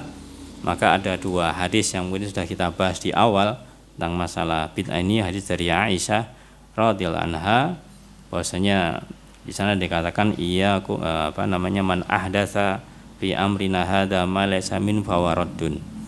Ini hadis yang pertama menunjukkan siapa yang ahdatsa, yang dia itu mengada-ngadakan hal yang baru. Dia sebelumnya tidak ada, dia mengadakan. Berarti bisa dikatakan sebagai pelopor, penemu, ya, yang memulai. Maka ini adalah akan tertolak. Atau kalau dia tidak yang menemukan, tidak yang memulai, kena larangan hadis man amila amalan laisa alaihi amruna fawaradun. Siapa mengamalkan satu amalan, baik dia yang pertama ataupun dia hanya ikut-ikutan saja, maka ketika tidak ada perintah dari Rasul itu tertolak. Insyaallah ini sudah jelas. Adapun yang bagian akhir di dalam penjelasan kita ini adalah ikhwah azanikullah, yaitu disebutkan dalam hadis tadi, yaitu wa kullu bid'atin dhalalah. Nah, setiap bid'ah adalah sesat. Ayo ikhwah azani wa sedikit di sini kita jelaskan terkait dengan masalah kalimat wa kullu bid'atin dhalalah, semua bid'ah adalah sesat. Ini jelas-jelas memang menunjukkan bahwasannya tidak ada namanya bid'ah itu yang tidak sesat. Tidak ada yang namanya bid'ah itu tidak sesat. Semua bid'ah adalah sesat. Karena kata-kata kullu itu adalah setiap atau semua. Jadi tidak ada perkecualian. Maka sudah kita sampaikan di awal juga ketika Allah berfirman kullu nafsin dha'iqatul maut. Setiap jiwa pasti akan merasakan kematian. Semuanya pasti mati. Tidak ada perkecualian. Nah, mungkin untuk pengetahuan kita para jamaah, ada orang yang dia itu memahami kata-kata kullun ini adalah ba'd, yaitu sebagian. Ya, sebagian. Jadi yang dimaksud dengan kullu bid'atin dhalalah itu dia artikan bukan semua, tapi diartikan sebagian bid'ah itu sesat. Sehingga muncullah yang namanya bid'ah hasanah. Ya, ada yang baik, ada yang tidak. Nah, maka kita coba lihat dari kalimat tersebut. Kalimat tersebut. Sedikit kita mempelajari yaitu lafadznya. Kullu bid'atin dhalalah wa kullu dhalalatin finnar. Perhatikan, kullu bid'atin dhalalah. Semua bid'ah adalah sesat. Wa kullu dhalalatin finnar, dan semua yang sesat itu di neraka. Ketika mereka memahami bahwasanya bid'ah itu tidaklah seluruhnya, kullu bid'atin dikatakan sebagian bid'ah, sehingga ada yang sesat, ada yang tidak. Pertanyaannya, di akhir ada kata kullu dhalalatin finnar. Semua yang sesat pasti di neraka.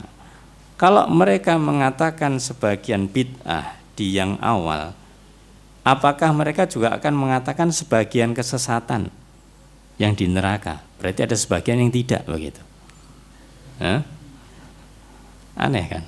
Seharusnya kalau kalimatnya sama seperti itu, ya sudah ya sama. Kalau semua ya semua, sebagian ya sebagian, kan begitu. Kalau mereka mengartikan sebagian, berarti nanti artinya sebagian bid'ah itu sesat, berarti ada yang tidak sesat. Sebagian kesesatan itu di neraka, berarti ada yang tidak di neraka. Apakah pantas di surga ada kesesatan? Nah, ini jawaban bagi mereka. Kalau mengatakan bahwasanya tidak semua bid'ah itu adalah sesat.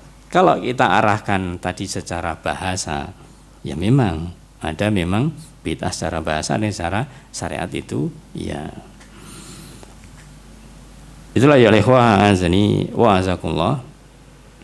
Ini sesuatu yang mungkin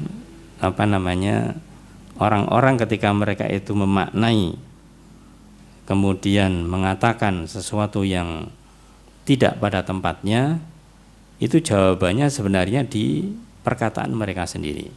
Perkataan mereka sendiri sebagaimana tadi, ya. Tapi di bagian yang akhir-akhir ini akan kita sampaikan, yaitu bagaimanakah para ulama, ini ambilkan di buku yang lainnya, mereka itu mentahdir, ya, mereka itu memperingatkan dari yang namanya kebid'ahan ini, supaya kita tahu bahwasanya memang ini perkara yang tidak ringan, perkara yang tidak sepele, ini perkara yang sangat berat. Ini perkara yang sangat berat. Hendaklah kita mewaspadai yang namanya bid'ah ini. Kalau dari hadis Rasulullah SAW, maka sudah banyak kita sampaikan tadi itu. Maka kita sebutkan beberapa perkataan-perkataan itu dari para sahabat dan juga para generasi setelahnya. Pertama yaitu dari Abdullah bin Umar radhiyallahu anhuma. Dari Abdullah bin Umar, semoga Allah meridai keduanya, beliau mengatakan la yazalun nas ala tariq mattaba'ul athar. La yazalun nas, senantiasa manusia itu ala tariq, di atas jalan yang lurus, di atas kebenaran. Kapan? Mattabaul athara, selama dia itu mengikuti athar. Kalau ayat Allah, ya firman Allah namanya ayat-ayat. Ya, kalau yang disampaikan oleh Rasulullah SAW namanya hadis. Yang disampaikan para sahabat namanya athar. Ya. Maka ini ikuti athar. Maka manusia akan berada di atasnya selama mereka berada di atas athar. Waqal, dan beliau mengatakan, kullu bid'atin dolalatun wa in ra'ahan nasu hasanatan. Maka semua bid'ah itu dolalah, sesat, meskipun manusia memandang itu baik. Ya, meskipun orang itu memandang baik. Makanya sering kita tegaskan, standar ukuran din agama ini bukan masalah baik dan buruk, tapi adalah benar dan salah. Ya, benar dan salah. Kalau tidak kebaikannya ya baik-baik saja mungkin. Ya, tapi apakah itu benar? Ya belum tentu. Maka dikatakan oleh beliau, wa in ra'ahan nas hasanah, meskipun manusia memandang itu adalah baik. Ya, maka itu tetap dikatakan bid'ah dan tetapnya namanya dolalah, begitu. Ayyuhal ikhwah azani wa azakumullah. Kemudian dikatakan oleh sahabat yang lainnya, kita nukilkan beberapa perkataan.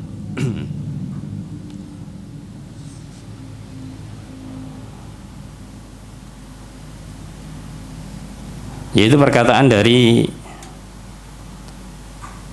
Amirul Mukminin Ali bin Abi Thalib. Dari Ali bin Abi Thalib, beliau mengatakan, "Lau kana ad-dinu bir-ra'yi, lakana batinul khuffaini ahaqqa bil mashi min dhahirihima. Walakin ra'aitu Rasulullah sallallahu alaihi wasallam yamsahu ala dhahirihima." Yang artinya bahwasanya Ali bin Abi Thalib radhiyallahu anhu mengatakan, "Lau kana ad-dinu bir-ra'yi." Kalau sekiranya agama ini diukur dengan ra'yu, dengan akal. Masuk akal enggak ini? Oh, kalau masuk akal oke. Kalau enggak masuk akal ya nanti dulu begitu. Kalau dia enggak bilang enggak begitu, nanti dulu gitu. Kalau sekiranya agama ini diukur dengan akal, beliau memberikan yaitu contoh.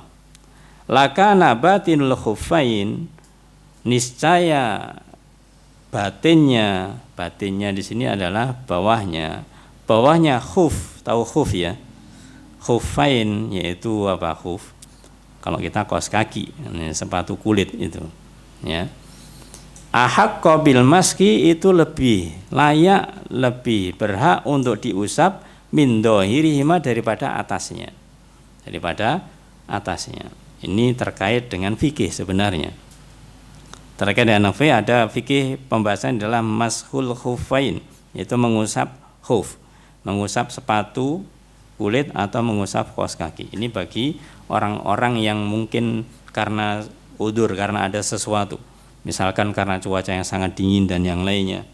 Ya, maka syariatnya kalau dia itu dalam perjalanan boleh 3 hari tidak membuka khufnya, tidak membuka yaitu sepatunya yang dari kulit ataupun kalau kita kaos kaki itu.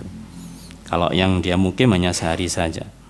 Nah, namanya orang berjalan yang pakai khuf ini, yang kotor yang mana? Bawah. Ya, bawah. Tapi aturan di dalam mengusap khuf, yang diusap bukan bawahnya, tapi atasnya. Yang diusap adalah atasnya.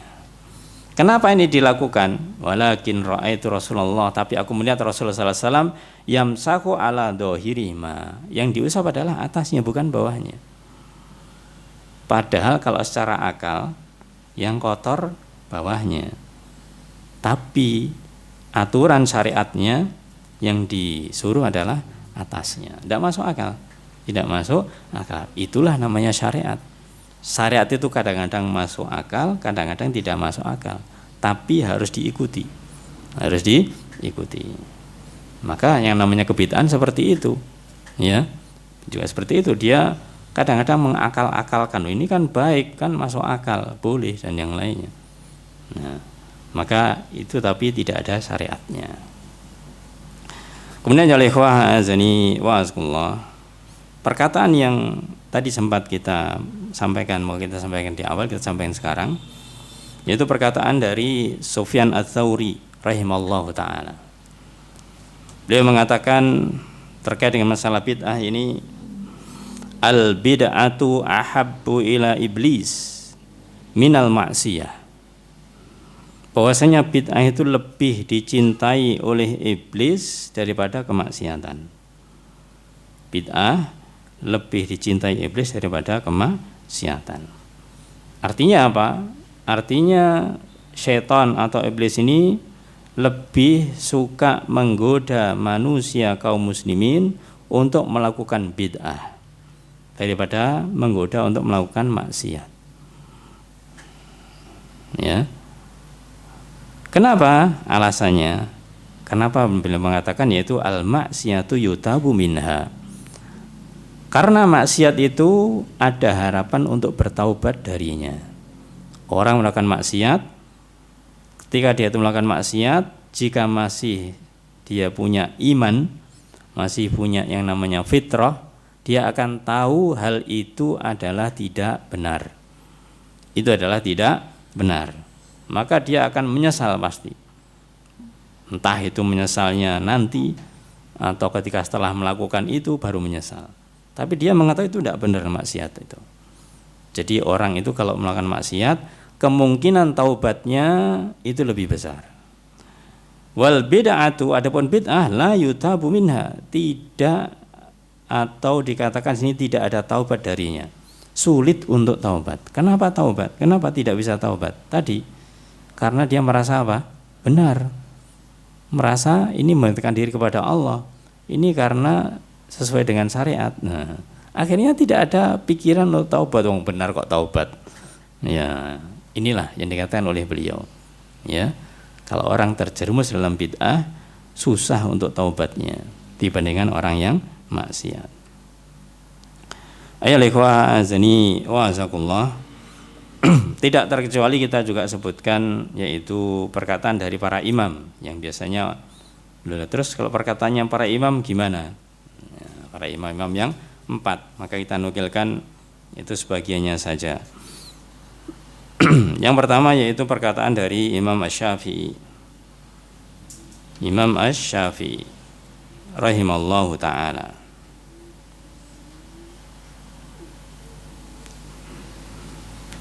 Beliau mengatakan bahwasanya kullu mas'alatin takallamtu fiha bi khilafis sunnah fa ana rajun anha fi hayati wa ba'da mamati. Yaitu beliau mengatakan kullu mas'alatin, semua masalah agama. Takallamtu fiha, yang aku ucapkan, telah aku ucapkan di dalamnya bi khilafis sunnah. Yang aku ucapkan itu kalau ternyata menyelisih sunnah, tidak sesuai dengan sunnah, ya, namanya sunnah adalah bid'ah. Fa ana raji'un anha, maka aku akan rujuk, aku akan kembali darinya, akan menghindari atau yaitu kembali kepada yang benar. Fi hayati wa ba'da mamati, baik aku masih hidup ataupun setelah kematianku. Ini menunjukkan bagaimanakah beliau ketika ada yang namanya sunnah dan itu ternyata tidak sama dengan perkataan beliau kebetulan misalkan tidak sesuai, maka beliau kembali kepada sunnah yang ada,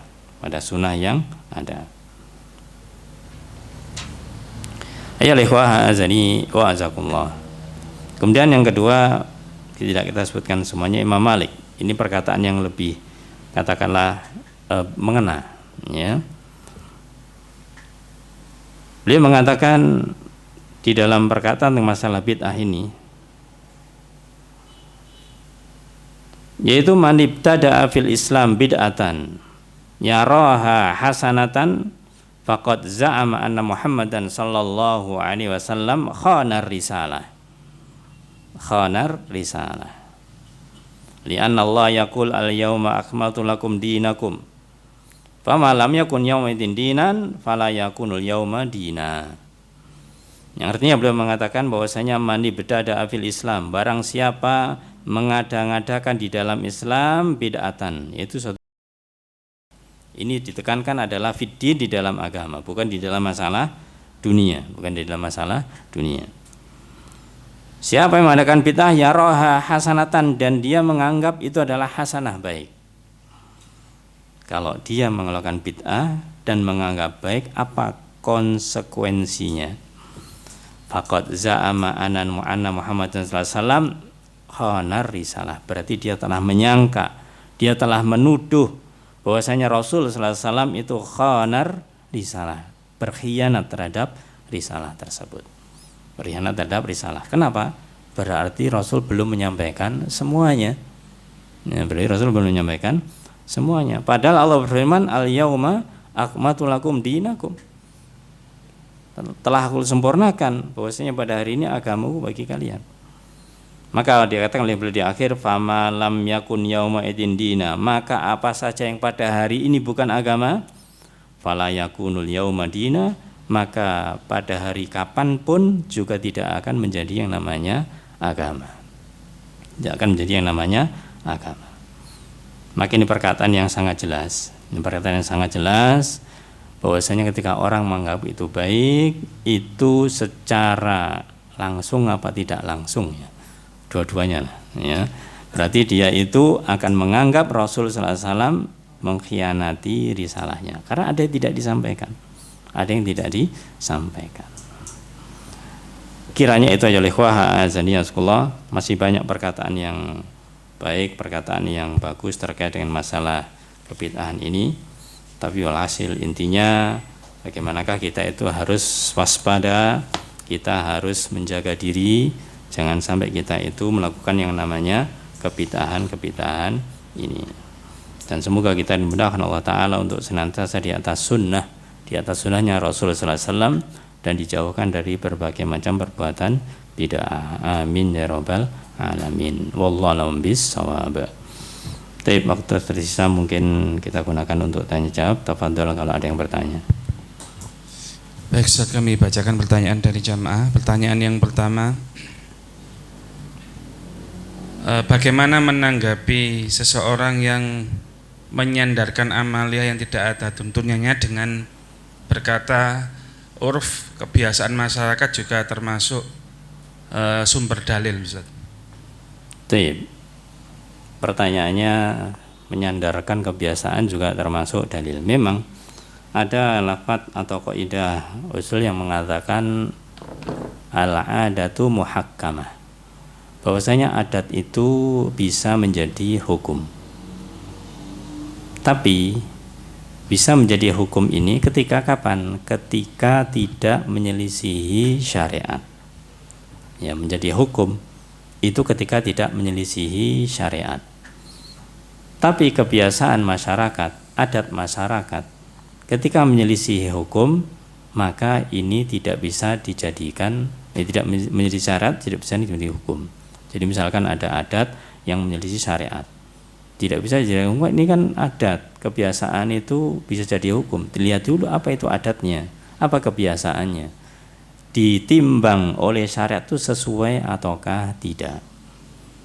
Ya, contoh misalkan yang boleh dijadikan sebagai hukum atau urf, ya, ini sudah masyhur, itu masalah safar.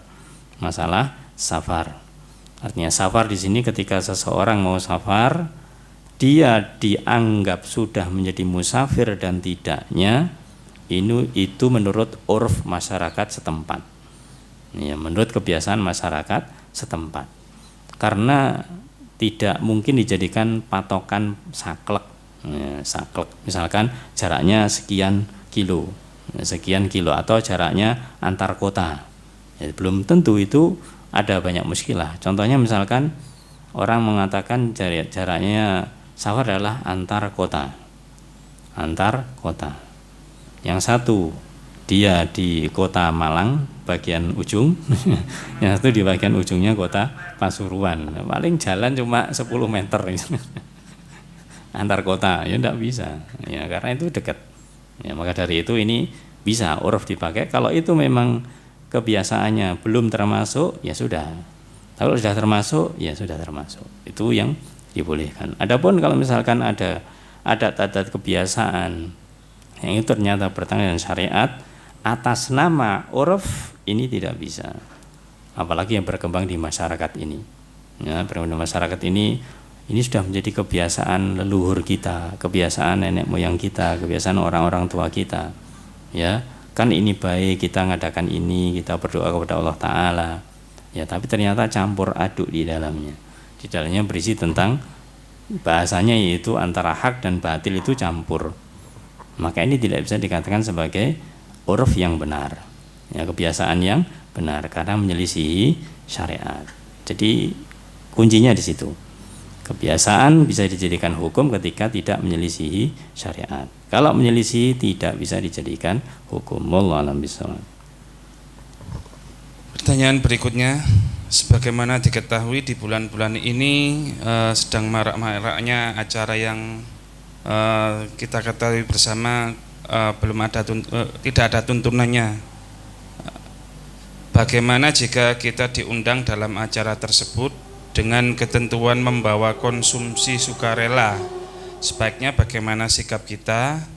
Datang di acara dengan membawa konsumsi atau tidak datang hanya mengirim konsumsi kita sebagai sodakoh?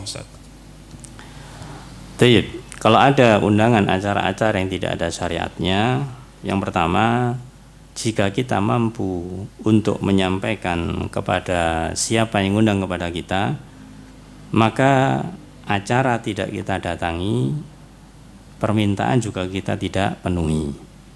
Itu yang paling bagus, ya paling bagus, sehingga nanti tidak terjerumus ke dalam ta'awun alal ismi wal udwan, tidak terjerumus ke dalam kerjasama di dalam ism, dosa dan permusuhan. Ini adalah kondisi yang terbaik, adalah kita menolaknya, ya tidak datang di tempat itu dan kita tidak berpartisipasi di dalamnya. Tapi ini butuh yang namanya cara yang terbaik. Butuh yang namanya cara yang terbaik. Berarti ini kita akan bisa memiliki bahasanya barok. Kita akan bisa berlepas diri dari berbagai macam kesalahan tersebut. Adapun yang kedua, ketika seseorang itu diundang kemudian dia tahu itu memang tidak benar acaranya, ya, tapi ada permintaan untuk memberikan sesuatu padanya. Nah, dia nggak datang bisa, tapi tidak memberikan ini bingung memberikan apa tidak ya. Kalau tidak memberikan nanti begini dan begitu, ya dan yang lainnya. Maka caranya adalah usahakan kita memberikannya itu kalau bisa tidak di saat momen tersebut, tidak di saat momen tersebut, ya. Ibaratnya ada undangan yang kita disuruh membawa sesuatu itu, ya sudahlah, misalkan kita memberikannya ketika misalkan selesai acara,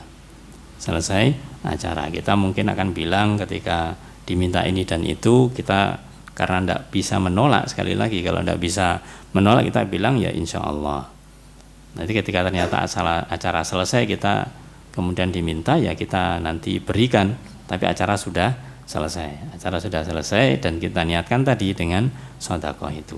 Ya, sedekah apa? Ya sedekah untuk siapa yang kira-kira dibutuhkan oleh orang itu. Artinya kita berikan pada dia, ini sedekah ini berikan kepada orang-orang yang mungkin tidak mampu yang ada di sekitar situ atau gimana. Atau kalau kita mau memberikan secara langsung lebih baik. Ya. Walhasil memang untuk bahasanya membuat kompromi, ya, membuat kompromi untuk seperti ini tetap bermasalah, ya. Memang akibatnya apa? Akibatnya kita tadi akan mungkin dijauhi, kita digunem itu, dirasani, digunjing dan yang lainnya. Ya sudah, itu tidak bisa kita hindari, Kita ikut tidak ikut tetap digunem, begitulah. Ya, kita tetap digunem. Maka lebih baik bagi kita menolak dengan cara yang baik. Ya, menolak dengan cara yang baik pasti risiko mesti ada. Tapi kita berikan solusi kalau memang ada acara lain yang itu tidak seperti ini, yang itu mungkin acara umum, acara sosial, saya akan datang dan akan berpartisipasi semaksimal mungkin. Itu mungkin bisa sebagai jawabannya. Wallahu a'lam bishawab. Terkait acara-acara bid'ah yang tidak ada tuntunannya Ustadz, seperti ritual setelah kematian dan juga seperti yang marak di bulan-bulan ini, bagaimana hukum makanannya apabila diantar ke tetangga-tetangga Ustadz? Seperti maksudnya bagi kita yang menerima makanan itu sebaiknya bagaimana?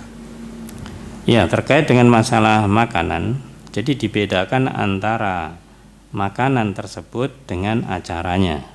Itu tidak bisa istilahnya konsekuensinya tidak bisa. Kalau memang acara-acara bid'ah secara hukum acaranya bid'ah, tapi makanannya selama makan itu halal tetap halal. Beda dengan acara-acara yang kesyirikan. Acara-acara misalkan ada ritual, bahasa di kita itu acara ke punden, ya, acara ke tempat sesaji. Makanan yang dibawa ke sana terus dibagikan itu jadi haram. Karena bahasanya sudah dipersembahkan, kan begitu. Ya, sudah dijadikan sesaji. Itu jadi haram. Haramnya karena sudah dijadikan sesaji itu. Meskipun tetap itu buah, tetap itu nasi, ya. Tapi karena acara mengarah kepada kesyirikan, maka hukumnya makanan juga haram. Tapi kalau acara-acara kebid'ahan tidak ada kesyirikan di dalamnya, acaranya bid'ah tapi panganannya masih halal. Cuma orang-orang yang dia itu memiliki sifat zuhud, memiliki sifat warok, maka dia berusaha juga, ya, supaya dia itu juga menghindari hal tersebut. Bagaimana caranya? Ya kalau kita misalkan kita diberi oleh orang-orang yang acara begitu, ya kita bisa menolak apa tidak? Kalau kita bisa menolak, ya tolaklah dengan cara yang baik, yang itu memungkinkan untuk dia memahami siapa kita. Tapi kalau misalkan kita tidak bisa menolak, ya kita menerima tidak apa-apa, dan kita memakan pun juga boleh. Akan tapi jangan kemudian menunjukkan kegembiraan, menunjukkan kesenangan atas acara yang diadakan oleh dia tersebut. Ya, intinya mungkin kita arahkan kalau misalkan ini ada yang lebih butuh, ada yang lebih membutuhkan, maka kita berikan kepada yang lainnya. Atau ketika setelah kita diberi, kemudian kita berikan kepada orang lain. Intinya yang memakan bukan kita. Walaupun sekali lagi itu adalah hukumnya halal. Jangan sampai ada kesan ketika kita diundang tidak mau, tapi mau makanannya, kan begitu. Ini nggak gelem teko, tapi panganannya gelem. Kan bahasanya seperti itu. Ya, makanya ini harus didudukkan dengan sebaik-baiknya.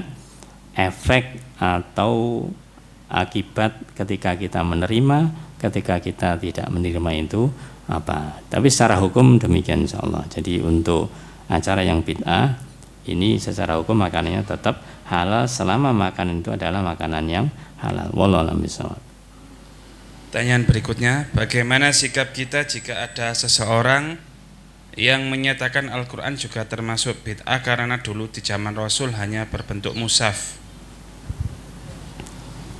Iya, tadi sudah kita sampaikan. Memang di zaman Rasul SAW itu namanya ayat-ayat Allah itu masih apa? Proses turun belum selesai. Ya. Tapi kalau mau tahu sudah ada namanya penulisan. Sudah ada yang namanya penulisan, tapi tidak dibukukan. Beda ya. Ditulis itu masih dalam bahasanya sahifah, yaitu lembaran-lembaran, ya. Maka di situ nanti Rasulullah SAW bahasa kasarannya itu yang akan koreksi, ini yang ayat, ini yang hadis, ya, begitu. Maka para sahabat itu makanya ada namanya penulisnya itu karena untuk memilah-milah itu. Ini adalah ayat, ini adalah hadis.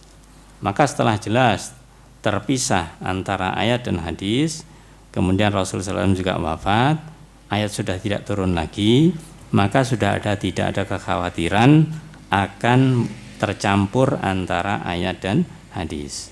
makanya kemudian dibukukan. Kalau masalah penulisannya sejak zaman Abu Bakar sudah ada penulisannya, itu sudah ada. Hanya pengumpulan dalam satu mushaf, dalam satu kitab itu di masa Utsman bin Affan, ya. Maka itu prosesnya adalah demikian tersebut. Maka kalau dikatakan bid'ah, tadi dikatakan bahwasanya ini namanya bid'ah secara bahasa. Bid'ah secara bahasa itu mengadakan hal-hal yang baru yang dimana memang sebelumnya tidak ada, tapi ini tidak dikhawatirkan nanti akan terjadi atau berisi yang lain. Sudah murni, otentik, Quran ya Al-Quran, tidak kecampuran dengan namanya hadis atau sunnah Rasul sallallahu alaihi wasallam. Wallahu a'lam bishawab. Pertanyaan berikutnya, bagaimana apabila seseorang itu sudah menisbahkan sebagai salaf dan menjadi seorang pengajar Al-Quran, tetapi orientasinya ke uang? Bagaimana cara mengingatkan kepada teman atau saudara yang seperti itu? Itulah yang namanya fitnahnya syaitan tadi itu. Berarti dia terkena syubhat apa syahwat? Syahwat. Nah, terkena syahwat. Berarti dia kena godaannya syahwatnya syaitan. Ya, sudah paham ilmunya begini tapi ternyata kalah dengan yaitu kepentingan dunianya. Kepentingan dunia, apakah dia ingin dapat harta ini dan itu. Maka caranya tadi sudah jelas, untuk menghilangkan itu caranya dengan cara bertakwa kepada Allah Ta'ala. Apa yang kita ingatkan? Ya sudah ingatkan, ittaqillah. Ya, takwalah kamu kepada Allah, takutlah kamu kepada Allah Ta'ala.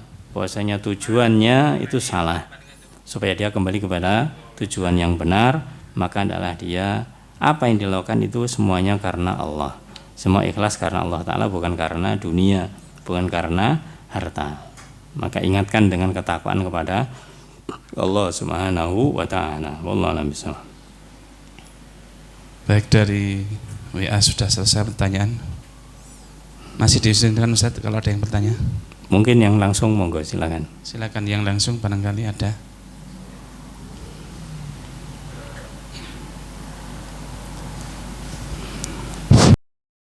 Assalamualaikum warahmatullahi wabarakatuh. Waalaikumsalam warahmatullahi wabarakatuh.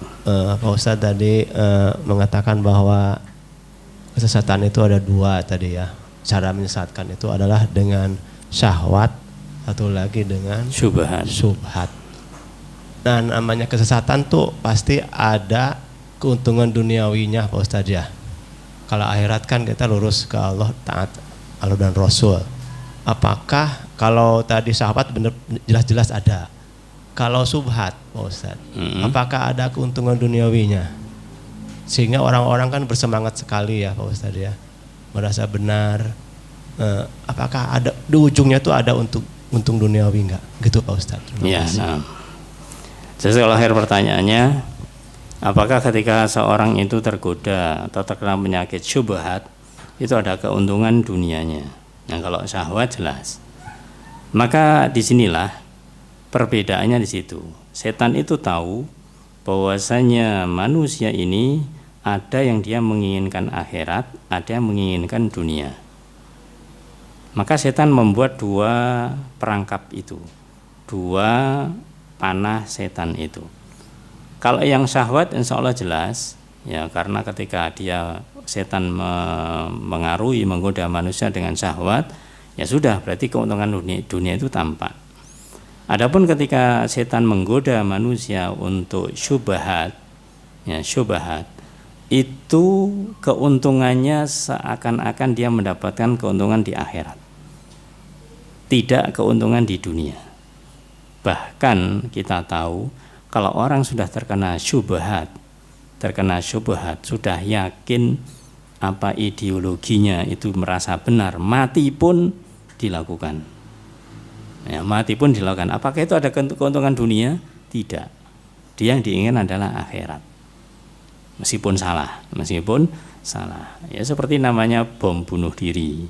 Kenapa dia sampai berani melakukan itu? Karena dia kena syubhat bahwasanya kalau dia melakukan itu nanti dia masuk surga dan ketemu bidadari ini dan itu, ya kan? Ya, masalah dunia dia nggak peduli sudah. Yang penting adalah masalah akhiratnya. Kalau dia terkena syubhat ini, maka ini jauh lebih parah sebenarnya, jauh lebih parah karena ruginya nanti di dunia dan di akhirat. Ya, di dunia dia ruginya apa? Ya namanya bunuh diri, itu dosa besar. Di akhirat nanti jelas-jelas akan mendapatkan azab Allah Subhanahu wa taala. Wallahu a'lam bishawab. Cukup dulu Ustaz, karena sudah jam 10. Jazakallahu khairan atas waktunya. Kita cukupkan pertemuan kita dengan kafaratul majlis. Subhanakallah hamdika asyhadu an la ilaha illa anta astaghfiruka wa atubu ilaik. Assalamualaikum warahmatullahi wabarakatuh.